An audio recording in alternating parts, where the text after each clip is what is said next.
Welcome to 2023 and to this month in which we search to find our center. At this time, each of us might be asking the questions posed here in these words from Monica Jacobson Tennyson. The heart of our faith. What is it that calls you here, that calls you onward, that calls you inward, that leads you homeward? What is it that gives you the power to make that change, to ask that question, to take that journey?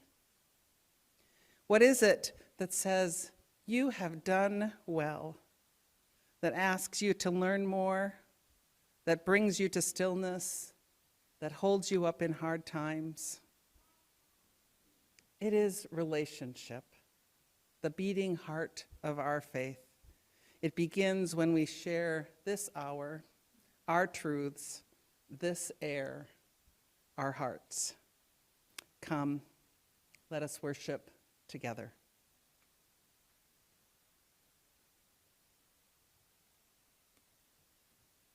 Good morning. Whoa, here we are, 2023 at Unitarian Universalist Church West. This morning, in this still moment at the turning of the year, we pause to find our center and to ground ourselves in a place of deep reflection and inner knowing. And as we gather, let us acknowledge the history of the land on which we live, what we call Wisconsin, which includes the tragic treatment of indigenous peoples who were careful stewards of this land from before European settlers arrived. I live about 50 miles away from the dairy farms of my ancestors, who settled here in the 1830s before Wisconsin became a state. And as a child and for many years after, I was not taught whose land they farmed, and what happened to the people they displaced. And yet I, and those of us who are not Indigenous, benefit from that tragic history. I believe it's important to bring it into our consciousness, into our collective consciousness. And we also acknowledge our need to address racism, which continues to lead to the violent deaths of Black and Indigenous people. We know that anti-racism, anti-Black racism, and settler colonialism perpetuate inequalities, injustices, poverty, and exclusion in U.S. society. And so therefore, we commit ourselves to becoming an anti-racist faith community dedicated to equity and racial justice. My name is Lynn Capitan, and I'm a member of the Board of Trustees. And thank you for coming today. You are all starting a year perfectly, just right, by choosing to gather in community with us, whether in person or online. And those of you online, you wouldn't believe the number of people are here in the sanctuary. Oh, it is overflowing. It is a warm space. Thank you. If you happen to be visiting for the first time today, we hope that you will feel right at home. And if you'd like to connect further or ask a question, you can talk to us after the service. Send an email to visitor@uucw.org or use the welcome side of the yellow form you received if you're in the sanctuary today when you entered. The other side of that form is a place to share your personal joys or sorrows, and you can place it in the offering baskets later or anytime during the service. You're invited to go to the side table to light a candle, and there's also a box for those forms. And because of the holidays, we don't have religious education classes today, although the nursery is open, so the space is here. Oh, and there's also space wherever you want to use it, on the carpet in the front, over there by the little activity table, and there's blankets to keep people active and engaged, so feel free to move around if you need to. In addition, we won't be entering the community room today because the Labyrinth is set up on the floor. So it's not a good place to enjoy the service, but if you need to be out in the foyer, by all means, take that space. Last night, we offered a time for folks to come and walk the Labyrinth as a way to center yourself for the new year. Our social time today will be held in the main lobby, so for those who'd like, you can walk the Labyrinth after the service. That could be fun. There are instruction and information sheets available for you there. We'll be resuming after service coffee today. It'll be served in the main foyer, so those of you who want to walk the Labyrinth can do so in relative quiet. And just a couple more announcements, which are also printed in your order of service. There's a lot of them, but what I want to call your attention to is there's quite a few announcements coming up in January. Great opportunities for community, for fellowship, and also for education. You might want to join Reverend Julie, number 3, for lunch on Friday at noon, which is just a great opportunity to come and have a conversation and get to know Reverend Julie. We also have undecorating fun coming up on Friday, January 6th, from 11 to 12 to start taking the decorations down and turning that into a fun experience and social fellowship. And there's also a number of other announcements on here you'll notice that are coming up right away in January. So it's bound to be not a dull and dreary month, but a warm one full of opportunities and fellowship. This ends the announcements.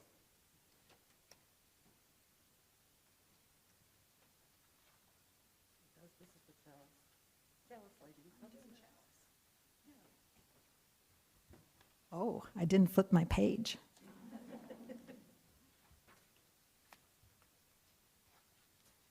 Yeah, I didn't flip my page. I'm sorry, everybody. I wanted to also assure that we all want everyone to feel included and welcome, so please let me know as board representative if there's anything I can do to help you feel that way, because it really is a privilege to gather together and attend the things that matter in life. And so we all are welcome here. Now let's light our chalice.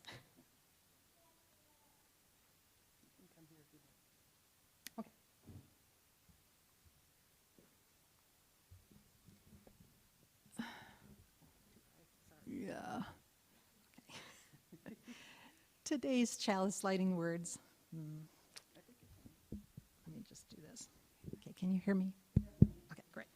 Let's do this. Okay. Today's chalice lighting words are those of Reverend Scott Taylor. I invite you to join me in reading. May the light we now kindle and the time we now share anchor us to that inner flame, that sacred center, which helps us remember who we were before the world told us who it is us to be. May our time together clear the way for those memories and voices and friends that lead us back home.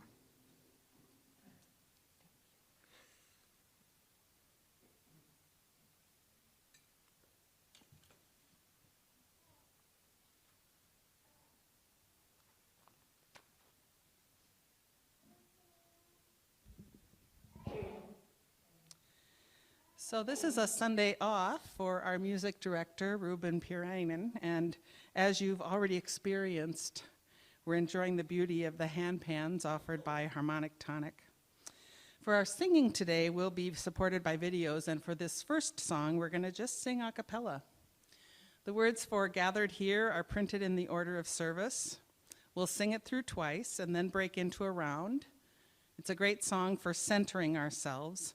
So I will lead you. So I'm just going to stand here so you can hear my voice for singing it through twice, but then I'm going to start moving and ask each section to sing, okay? Many of you will know this song, so why don't you stand and we'll sing together. Gathered here in the mystery of the hour, gathered here in one strong body, gathered here in the struggle and the power, Spirit, draw near. Again, gathered here in the mystery of the hour, gathered here in one strong body, gathered here in the struggle and the power, Spirit, draw near. I feel like we need to do once more. Gathered here in the mystery of the hour, gathered here in one strong body, gathered here in the struggle and the power, Spirit, draw near. Okay, let's do the center section start. Gathered here in the mystery of the hour, gathered here in the mystery of the hour, gathered here in the mystery of the hour, gathered here in one strong body, gathered here in the struggle and the hour, gathered here in one strong body, gathered here in the struggle and the power, Spirit, draw near.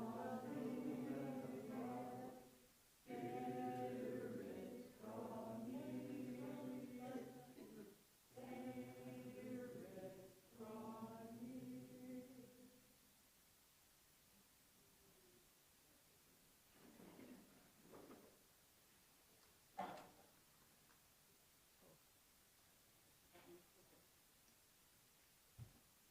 Completely forgot, so it's going to be a couple rounds.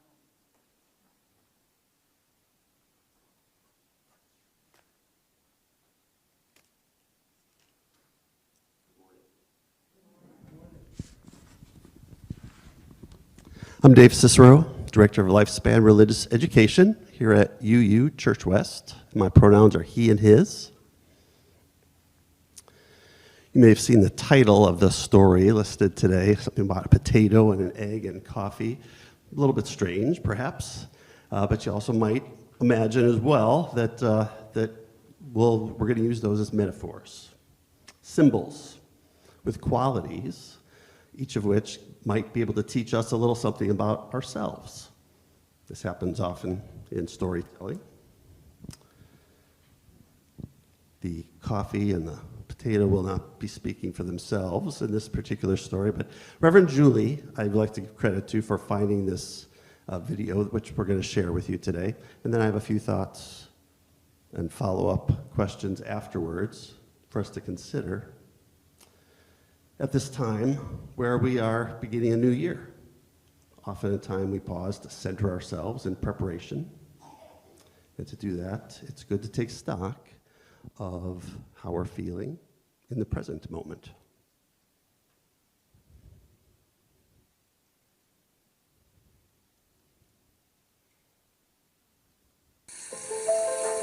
One day, as Chef David was cooking up something scrumptious for lunch, his daughter walked into the kitchen with something on her mind.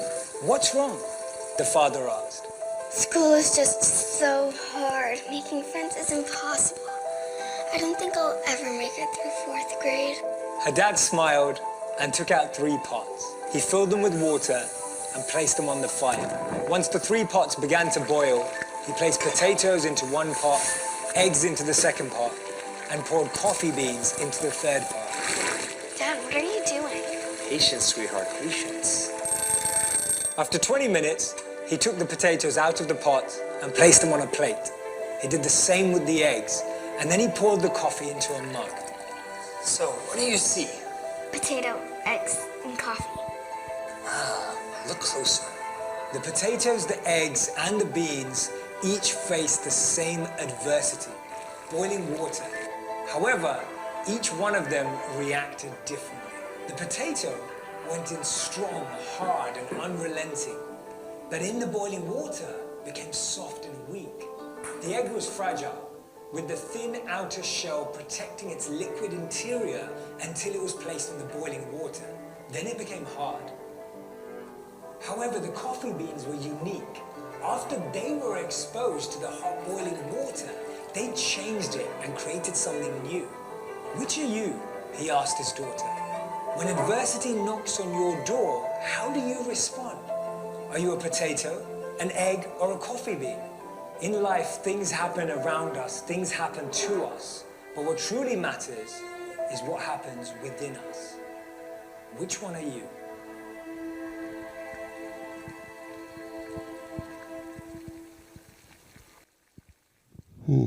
Which are you? Now I know if I was a frog, I probably would have jumped out of that water right away, but that's another story. Would have been, if I had done that, I wouldn't have faced that adversity, right? Would have just avoided it. However, the question here is, what do we do when faced with adversity, when it's happening to us?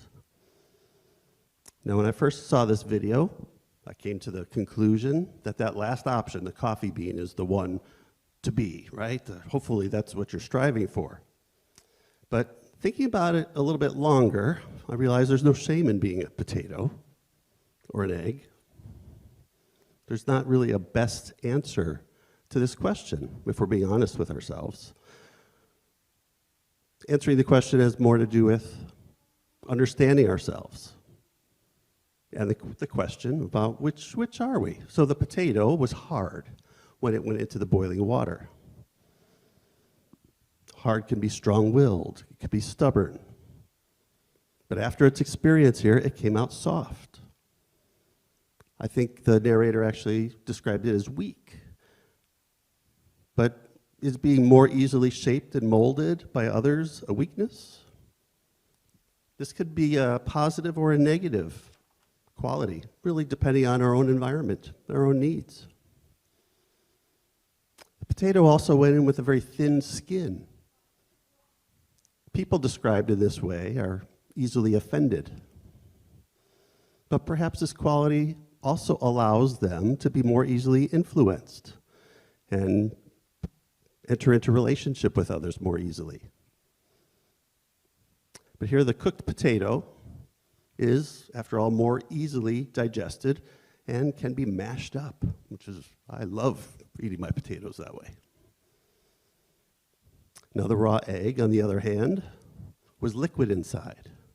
It was undefined, so it conformed to any space, especially if broken and spilling out onto the countertop. Does this mean it was gullible, or does this mean it was trusting? It, like the potato, was also within a thin barrier But the eggshell is quite hard, protecting something inside. But when it does break, it's quite a dramatic thing. It can be very sharp. Once boiled, the eggshell becomes easier to remove, and what's inside has become firm. But again, is this a positive or is this a negative quality? Stronger and more confident? Or just less able to willingly go to how others would like it to go? So hopefully you're thinking about yourself here and how you respond to your circumstances. Circumstances we all find ourselves in at one time or another. In just a minute, I'll ask you to reflect on that with a neighbor. So the final choice presented was the coffee bean, which didn't really change much from the boiling water, but instead changed the water. Made it darker, more rich, more flavorful.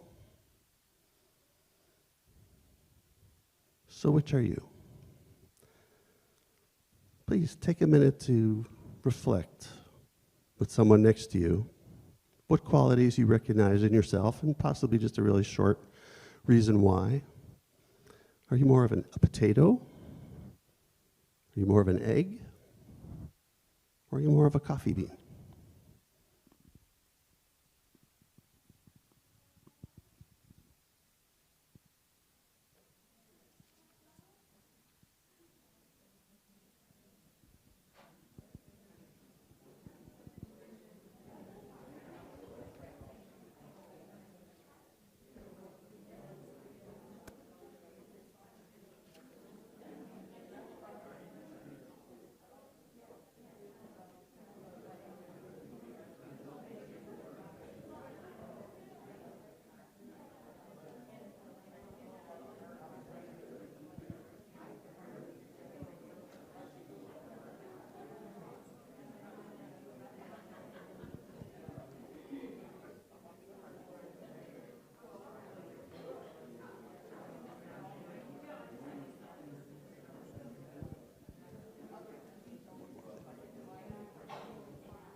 Thank you for that.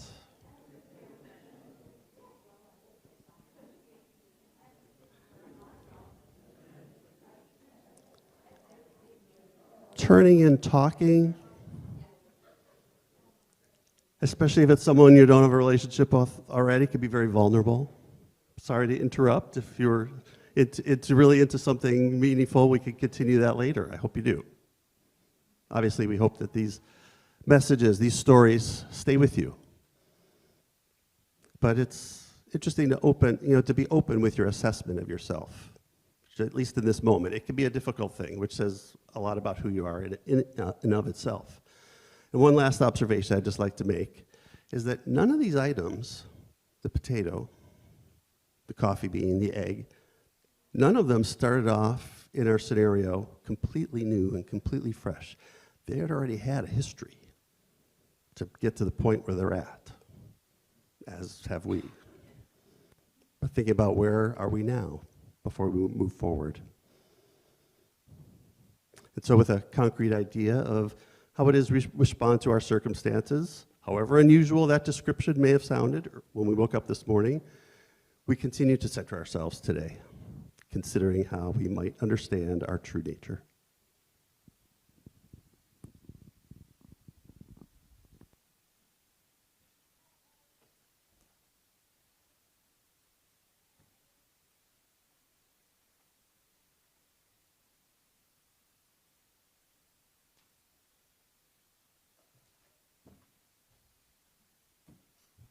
Hi, everybody. I'm Jeannie Baker, member of the Board of Trustees. We are transformed by our experiences. How we are transformed depends on our nature and also on the ways in which we choose to respond, like the coffee bean and the egg and the potato. Transformation, then, results from a uniquely individual combination of factors. This story that I'm about to tell, told by David Blanchard, tells of another factor, which is how we might know or come to know ourselves and our authentic nature, or to put it another way, how we can know and find our center. It's called listening to our song. Do I click the slides? Oh. On sabbatical in East Africa, David Blanchard, I've never been to Africa, David Blanchard, heard a story of people who believe that we are created with our own song. Their tradition as a community is to honor that song by singing it as welcome when a child is born, as comfort when a child is ill, in celebration when a child marries, and in affirmation and love when death comes. Most of us were not welcomed into the world in that way. Few of us seem to know our own song. It takes a while for many of us to figure out which is our song and which is the song that others would like us to sing. Some of us are slow learners. I heard my song not necessarily from doing extraordinary things in exotic places, but also from doing some pretty ordinary things in some routine places. For every phrase I heard climbing Kilimanjaro, I heard another in a chair in a therapist's office. I learned another, for every measure I heard in the silence of a retreat, I heard another laughing with my children. For every note I heard in the wind on a beach at Lamu, I gleaned more from spending time with a dying friend as her children sang her song back to her. What came to astound me was not that the song appeared, but that it had always been there.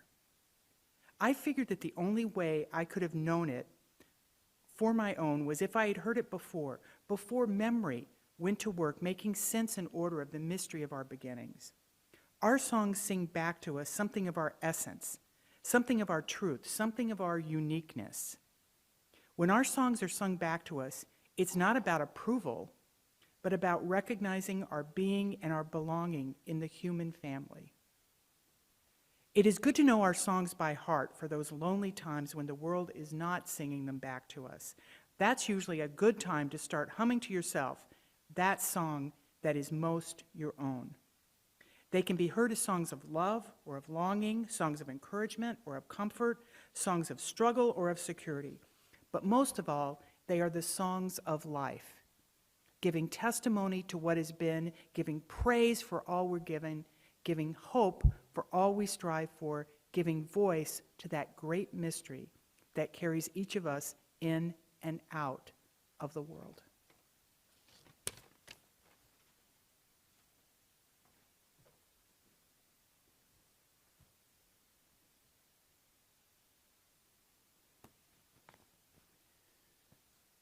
When and where and how have you heard and learned your own song? If you could hear your own song right now, what would it be singing to you? You know, one way to access our own knowing, that own song in us, is to spend time in meditation. And one way to meditate is by using a labyrinth as a guide or as a tool. This meditation, which was written by Emily Boges, takes us on an inner labyrinth walk. It's an exercise you can repeat or build upon after the service by spending time walking the physical labyrinth in the community room. It's also something you can do with a finger labyrinth, just by tracing your finger through a printed labyrinth. And there's some handouts on this that you can pick up after the service. For now, I'm just going to invite you to settle in for this time of meditation. Let's begin by welcoming ourselves fully into this space, body, mind, spirit. Gift yourself with the time and the space you need for this meditation.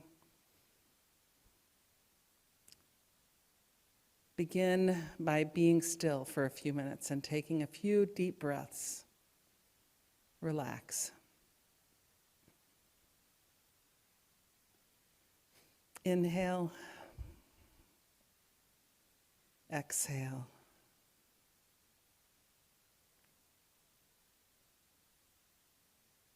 Imagine you are outside. Notice the natural world around you. What season is it? Are the leaves changing color? Are there leaves? Is there snow on the ground? Do you hear life around you? Is there a warm breeze or a chilled one on your face? Before you are two big wooden doors.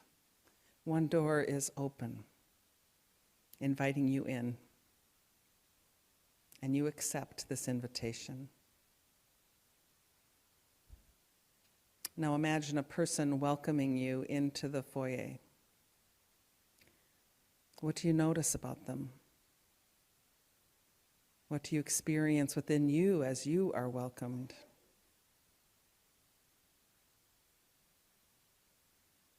Behind the greeter are doors into a sanctuary. You can see inside, and what do you notice about this sacred place? Is it dark like a cave, or like a forest, or an ocean? Are candles twinkling? Is light shining in through the windows? What do you smell? Incense, spices, wood? Are there sounds? A floor creaking, a bell ringing, a flute singing. Now imagine moving into the sanctuary and down the aisle toward the labyrinth. And as you walk, imagine you are moving toward the center of your being.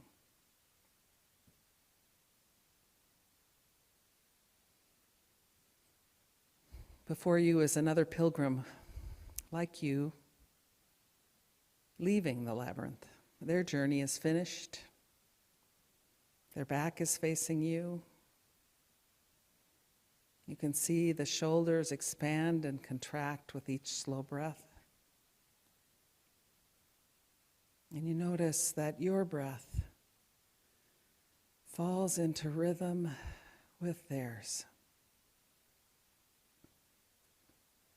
They bow their head toward the labyrinth in reverence and then turn to face you.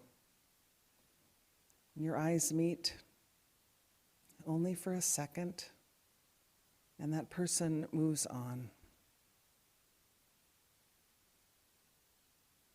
You are now at the beginning of the labyrinth. The path is before you.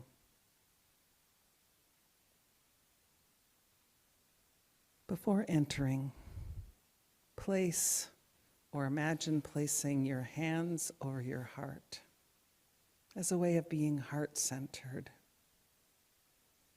And take a few deep breaths. Inhaling, exhaling.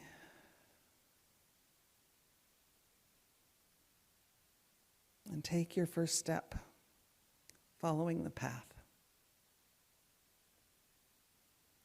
With each step through the labyrinth, silently affirm, be still and know that I am love. Move forward. Inhale, affirm, be still and know that I am love. Move. Exhale. Affirm, be still, and know that I am love.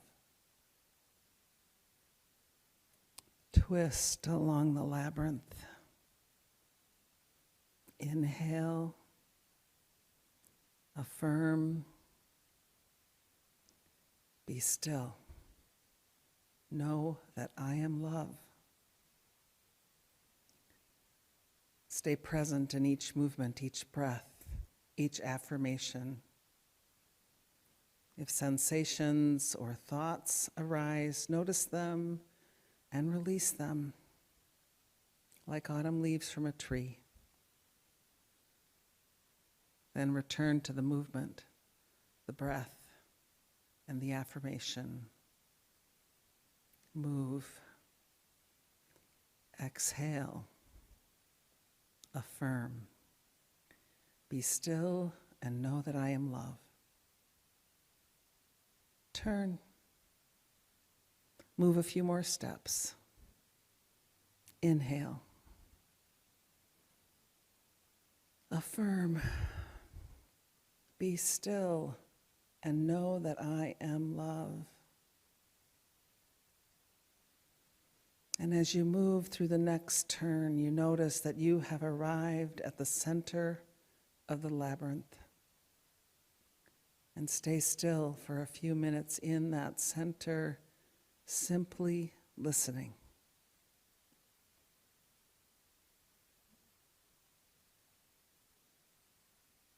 What do you hear? What sounds are present? What do you see? What are you beholding? How does your body feel?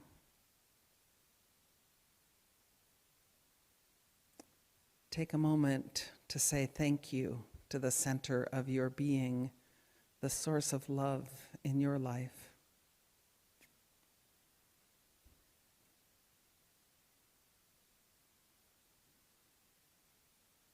And when you are ready, turn your body toward the path the way you've come. Before you move forward, imagine opening your arms out in a gesture of receiving. Even if you can't physically do this, imagine a way of being open-hearted.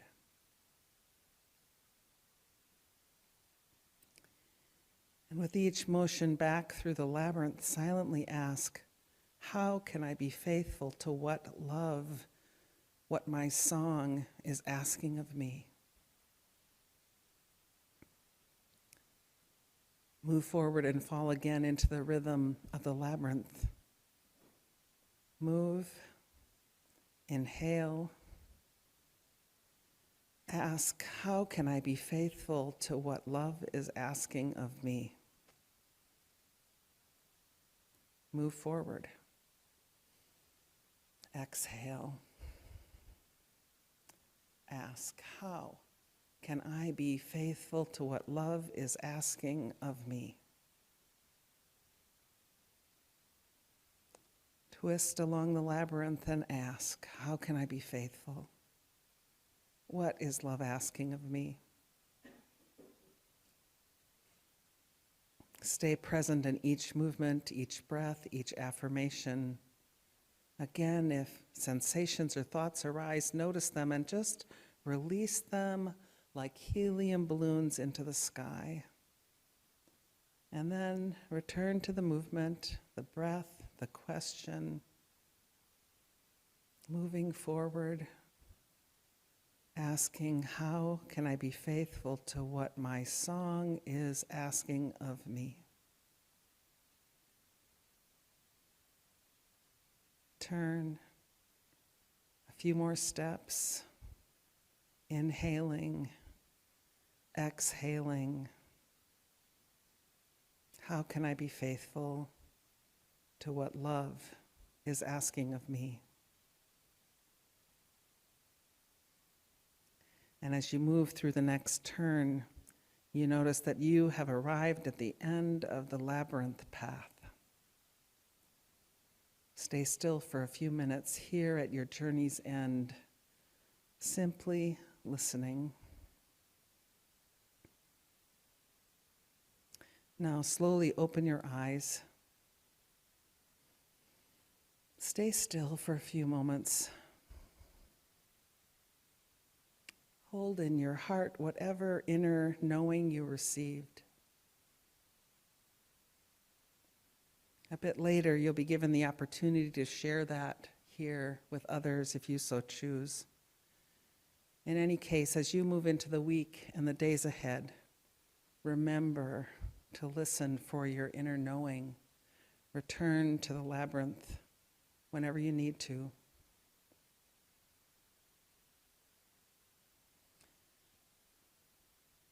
open your heart to hear your song, your knowing in all the moments of your life. We're going to sing now a song written by Henry S. Fleury. It's actually in our teal hymnal, but we don't need the books because in this video, it's performed by Susan T. Mashiyama, I think, and you can find attribution and a way to contribute to their work in the order of service.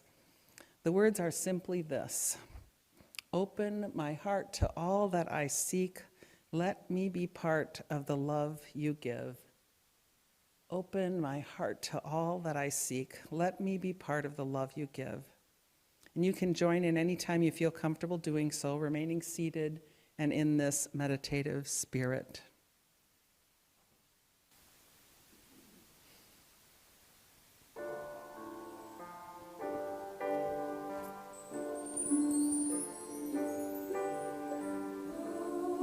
Open my heart to all that I seek. Let me be part of the love you give. Open my heart to all that I seek. Let me be part of the love you give. Open my heart to all that I seek. Let me be part of the love you give. Open my heart to all that I seek. Let me be part of the love you give. Open my heart.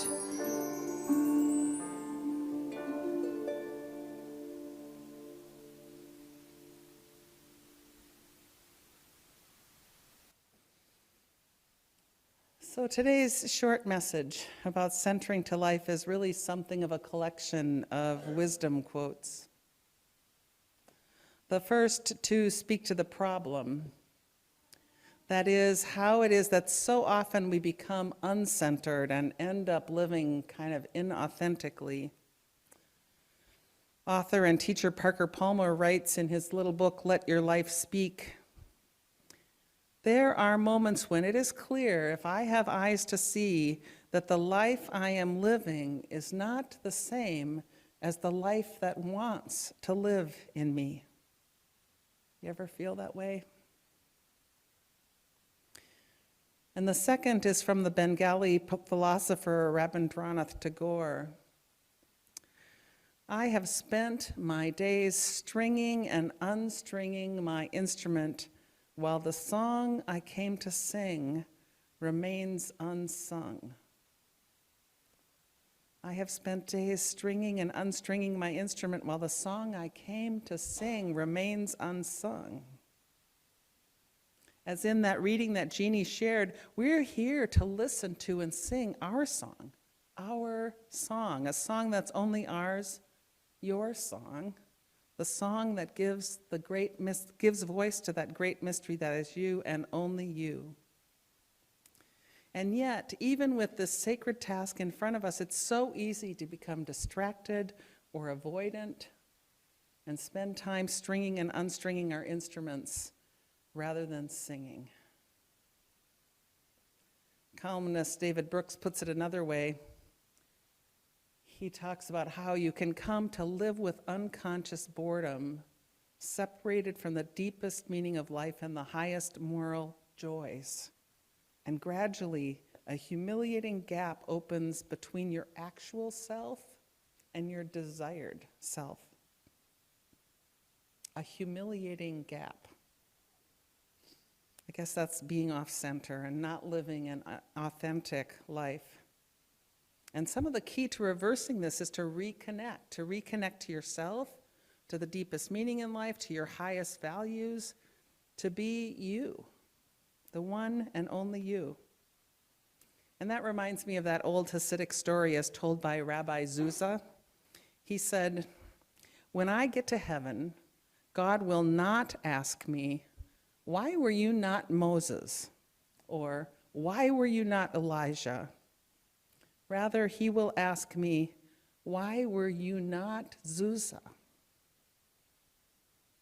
Why were you not Zusa? That's why you're here, to be you, to sing your song.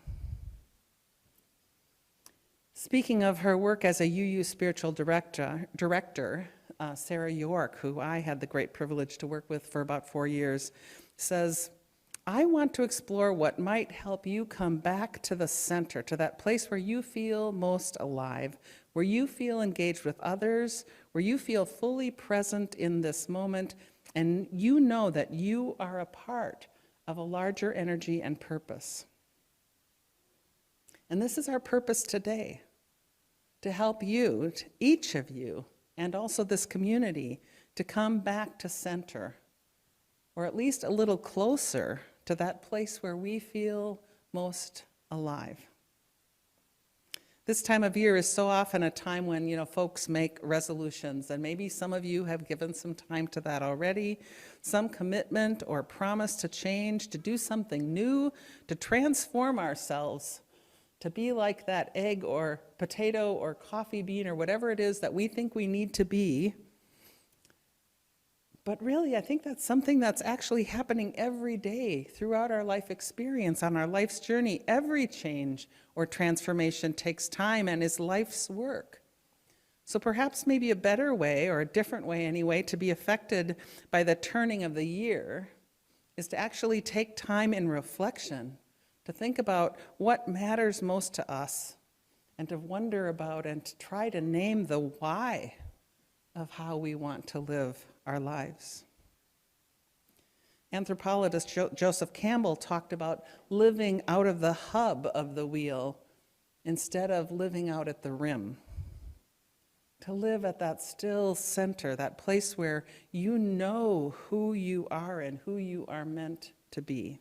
That place that holds sure, even when the outside rim might feel like it's just spinning out of control, to live at the hub. And I think this requires listening. Listening for what calls to you and working to align your outward and inner person as one. Now, Campbell is actually, you've probably heard that he talked about following your bliss so often. And that's really what he meant by this, that following your bliss is to live at the center. If you follow your bliss, he said, you put yourself on a kind of track that has been there all the while, waiting for you, and the life that you ought to be living is the one you are living. In other words, living from the hub, following your bliss, aligning your inner and outer life is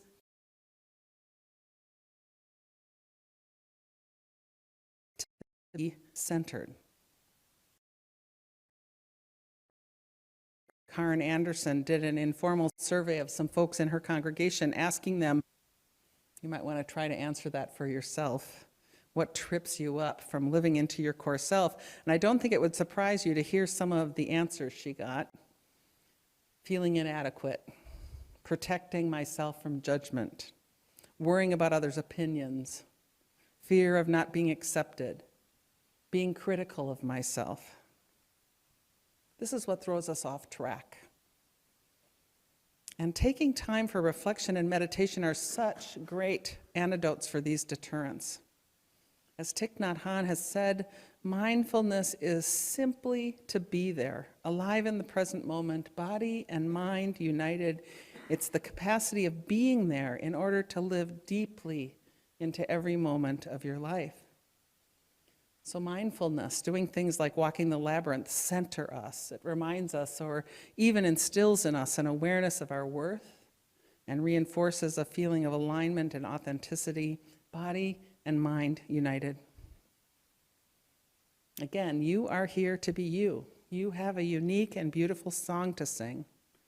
As Howard Thurman said, this is one of my favorite quotes, don't ask what the world needs. Ask what makes you come alive and go do it, because what the world needs most is people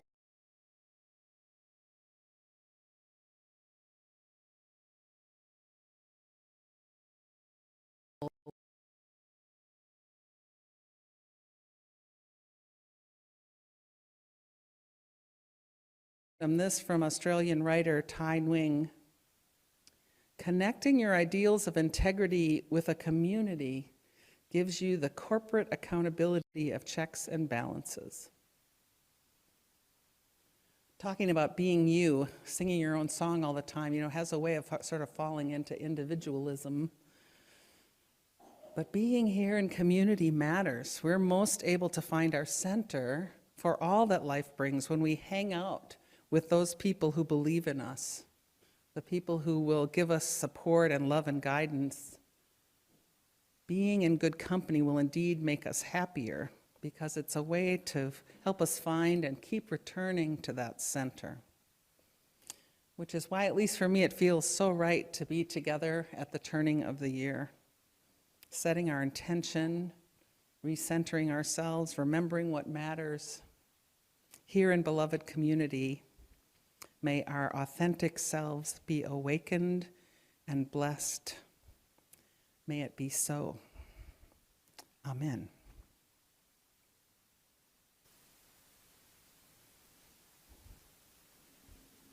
Good morning. I'm Judy Treband, and my pronouns are she and hers.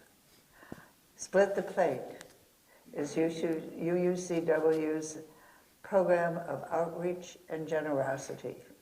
Each month, we give half of our undesignated offerings to a nonprofit organization to help us live our Unitarian Universalist values and serve our community.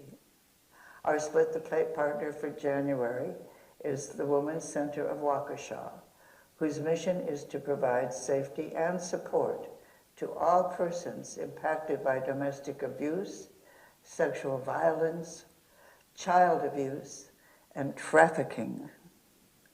The Women's Center services include emergency shelter and 24-hour hotline, one-to-one counseling for victims of domestic abuse and sexual abuse, legal advocacy, transitional living and housing assistance, community education and violence prevention, rape crisis response, and employment coaching and life skills development.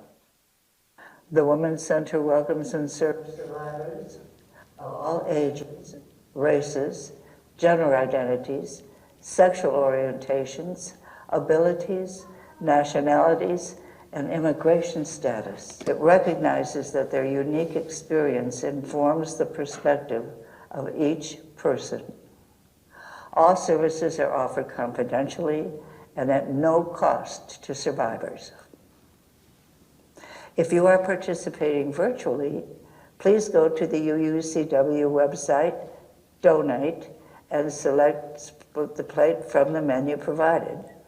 Or you can text or mail your donation today using the information found here. Thank you for your generosity to the Women's Center. We will now gratefully accept your offering.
thank you. That was just captivating. For our reading, Sean Parker Dennison wrote these words, which were included in his book of meditations called Breaking and Blessing. They're entitled A Letter to Our Better Angels.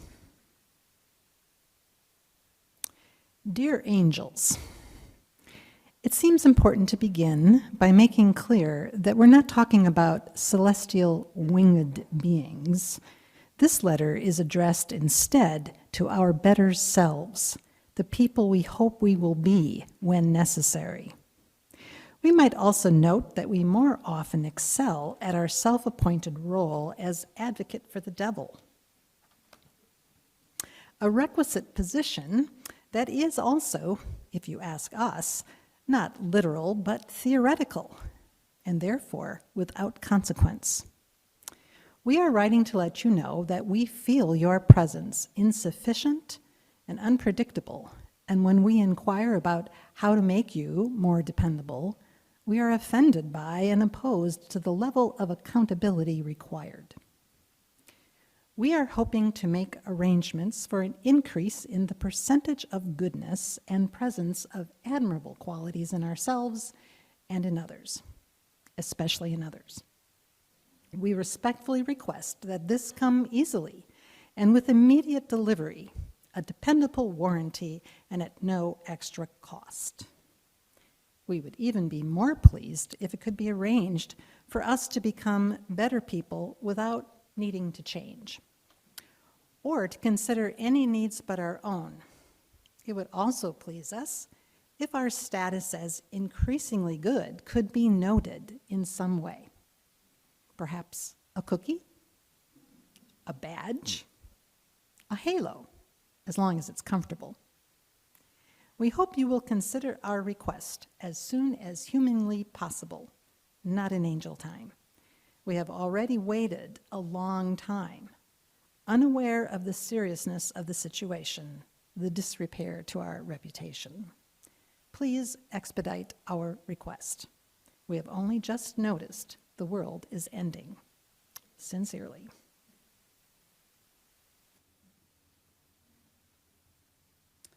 So, all of that was shared here, all that's within you, contained here in this room and in the gathered community online, whatever, wherever you are, whatever dreams, pains, worries, fears, concerns, joys you're holding, we're in it together. Our hearts are full, our intentions are set, and hopefully we are more centered for this new year. And so let's sing. Again, we're going to use a video, this time one by Leah Morris and a chorus of friends. You'll catch on and can sing as you'd like. The words are in the order of service. And you can sing it, you'll see this in the video or hear this in the video, that you can either sing it in as with the words you or in first person I, whatever works for you. So why don't you stand to sing as you're able, and then remain standing for our closing words. Oops.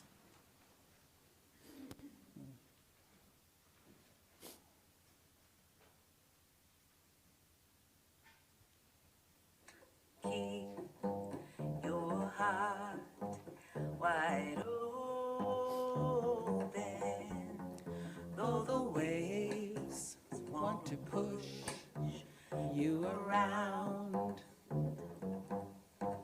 You've got to keep your heart wide open till your faith brings you back to solid ground. Keep your heart wide open, though the waves want to push you around. You've got to keep your heart wide open till your faith brings you back to solid ground. Got to keep your heart wide open. Though the waves want to push you around. Got to keep your heart wide open. Till your faith brings me back to solid ground. Till my faith brings me back to solid ground. So please remain standing.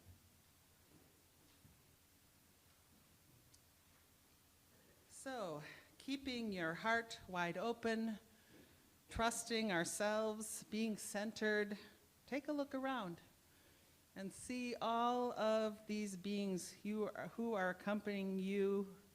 We're accompanying each other as we walk into 2023. And give thanks for whatever inspiration or comfort or connection you have found here today, for all the hands and voices that made this time possible. Offer a prayer of gratitude for all the blessings you've been given. Our closing words are those of Marjorie Newland Lemming. Having found stillness, may we share peace. Having received connection, may we reach out to others. Having heard the call of our deepest self, may we live in greater alignment. And having returned to our center, may we expand the circle of love. Taking this flame and all of this morning's experience with us, let us go out into the new year humming our song, feeling centered in our intentions, and singing those songs out loud. Amen.